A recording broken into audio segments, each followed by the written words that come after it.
Hi, Coach. Joey Mastretta, Clutch Points right here. The motto with this team all season's kind of been resiliency. Obviously, the story is going to be you're down 0-3, make history. How do you guys go about just taking it one game at a time, taking care of business in that sense? Yeah, I think that's what we talked about this evening after the game was, just one possession at a time. We'll watch film tomorrow and get ready for Friday. Tim Cato with The Athletic. Jason, you played 11 players in the first half. What were you looking for with the rotations and, an attempt to find somebody who could contribute early on? Yeah, we were trying to find someone to come off the bench and give us a spark. It doesn't always have to be someone making a shot. And I thought the guys that played tonight, helped us get the lead or get back into the game.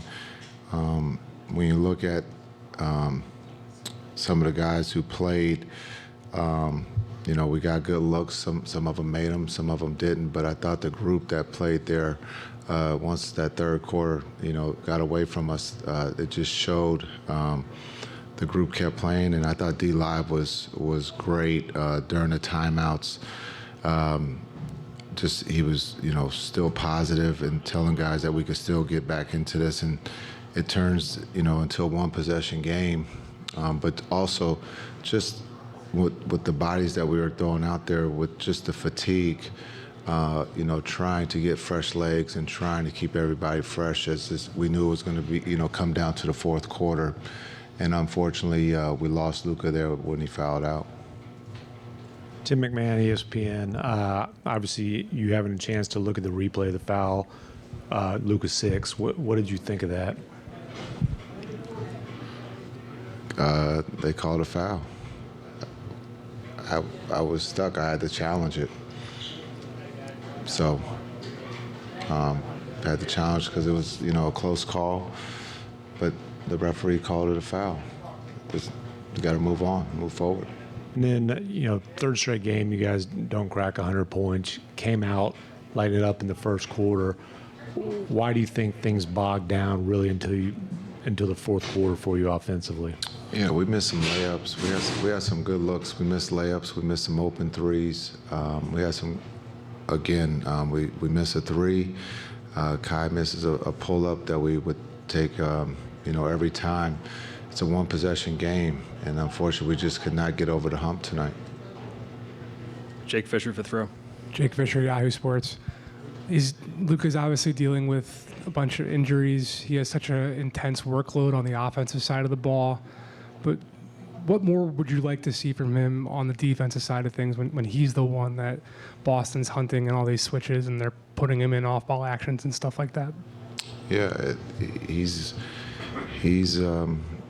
is definitely got a bullseye on his chest, and so he's got to be able to guard and understand that we're there to protect him and help him if he does get beat. But again, he's carrying the load offensively, and they are putting him in every pick and roll and ISO, and so he's got to be able to play the game where he can rest on offense and let others carry the load. Right, fourth row. Yeah, Coach Daniel Bell, BSO. You guys were 10 of 13 in the paint in the first quarter, 16 of 41 after that. What did you see from the Celtics that gave you guys a problem after the first? Yeah, I don't know if it was the Celtics. I think we just we missed some bunnies tonight. Understanding that that's just part of the game. I think with fatigue, mentally and physically, we just missed some layups that we hadn't missed here in the playoffs. And give them credit; they make it tough, and they will wear on as the game goes on. We got off to a good start, but I didn't see where they affected us in the sense of we missed some layups, and that's just a game of basketball. It happens. Right here in the middle. Blake Elliott, 105.3 The Fan. Jason, outside of the film room and X's and O's that you'll do over the next day until Game 4, what is kind of a way to clear your mind or clear the team's mind or get the kind of a different message through for Game 4 to them? Yeah, I think For us, this is a quick turn, so we don't have time to like go to the park or anything. We got to figure out how to score the ball, take care of the ball. Again, Brown and Tatum, when you give up 60 points to those guys, we don't have time to go clear our minds. We got to do better, and that's for everybody who's playing. On the left, Amin. Amin El-Hassan, Meadowlark Media. Coach, was there any discussion about Luka's fifth foul? I'm challenging that when Jaylen Brown hooked, and if not, why not? Maybe we should have challenged all of them. I mean, you're going to ask that question about challenging the fifth foul. Why wouldn't we challenge them all? Well, I mean, just 'cause it seemed because Brown hooked him, it looked like there was a hook there, and yeah, looks can be deceiving. Dan on the left. Dan Devine, Yahoo Sports. Two-possession game in the final minute in Game 2, two-possession game down into the final minute in Game 3. To come away from that, down 0-3, how do you keep the guys feeling positive moving into Game 4 as opposed to feeling like kind of maybe you missed your best shot? Yeah, that's a great question. I think when you look at experience, we're all learning, what it means to be on this stage and going through it. There's a lot of young players on our side who have never done this before. So just to understand, we'll talk about that this experience that we're going through is a healthy thing. It's not a bad thing. We're down 3-0. We felt like Game 2 and Game 3 were better for us, and that's the way we have to play. And then offensively, we just got to get some other people to step up and make some shots for us.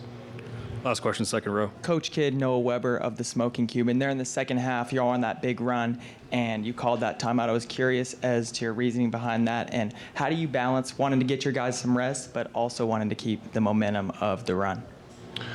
What timeout? And I think it was in the fourth. At the end of the fourth? What? During the 20-2 run. I called a couple timeouts. Okay, the one that was at the end of the 20-2 run. When we missed the two shots? To be honest, I don't remember what happened before it. I just know it was a timeout. That's tough. Why are you guys laughing? I asked what timeout was it. I called a couple timeouts. You gotta do better. 5:25.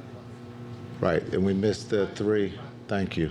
We missed the three, and we missed Kai's pull-up, and it's a one-possession game. So that's why we called the timeout. We exerted a lot of energy on the defensive end and offensive end, so that's why we called the timeout.